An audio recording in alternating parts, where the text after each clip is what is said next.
We should regularly wash our hands with soap and water and avoid touching our face with our hands. Even at a meeting when we have on this ministry task force, while I was speaking, I was touching my face until Minister Lawrence Wong nudged me with his elbow and said, "Stop touching your face." Let me now share about what we know about this novel coronavirus. This virus comes from the family of coronavirus, which includes other viruses such as MERS and SARS, as well as the milder variants causing common cold.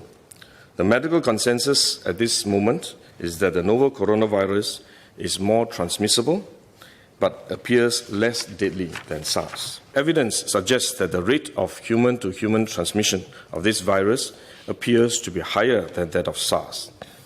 For now, the evidence also suggests that transmission is mostly via droplets. What this means is that the virus is carried within droplets emitted from an infected person over a short distance, such as when a person coughs or sneezes. If these droplets come into contact with the eyes, nose, or mouth of an individual, directly or indirectly through hands that have come into contact with these droplets, the individual may become infected. To clarify, there is no evidence currently to suggest that the virus is airborne. There are other viruses, such as the chickenpox, which can easily be transported via air currents and do not require droplets to contact the eyes or nose. The novel coronavirus is not in this category of viruses. The novel coronavirus could also transmit through surface contact. Let me explain. When a person sneezes or coughs, the droplets fall onto the surfaces of tables and chairs, and the virus may remain alive for up to a few days. When someone else touches the surfaces of these tables and chairs, the virus can be transferred to his hands, and if he then rubs his eyes or nose without washing his hands, he may become infected. So we should wash our hands. This is also why we only quarantine the close contacts of confirmed cases.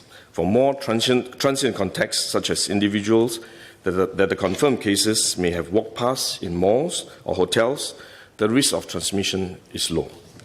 For coronavirus generally, the person is most infectious when he is displaying symptoms, or what you call symptomatic. And this is likely to be the case for the novel coronavirus as well. There is evidence of limited spread from a person without symptoms during the incubation period. However, this form of transmission may be uncommon and has so far involved isolated cases only. At this point, the evidence still points towards higher transmissibility when the person is displaying symptoms. As such, medical professionals, both overseas and in Singapore, have advised that the most effective way that we can protect ourselves is to practice good personal hygiene. We should regularly wash our hands with soap and water and avoid touching our face with our hands. These may sound simple, but actually they are very difficult to do because all of us touch our face all the time. Even at a meeting when we have on this ministry task force, while I was speaking, I was touching my face until Minister Lawrence Wong nudged me with his elbow and said, "Stop touching your face."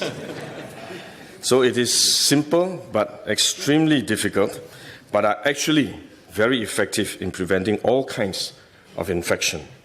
Potential infection from asymptomatic persons, in fact, is less likely to be from coughing or sneezing directly because they don't have symptoms. They are not sneezing or coughing, but more likely by touching contaminated surfaces, for which masks offer no protection. Wearing a mask when we are well often gives us a false sense of security instead, and we are more likely to touch our faces when we constantly adjust our masks, which is one way the disease spreads.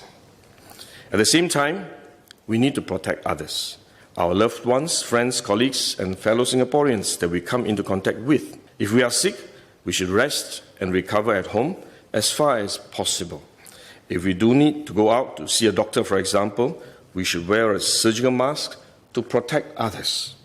So this is when mask is needed, when we are unwell and have to go out.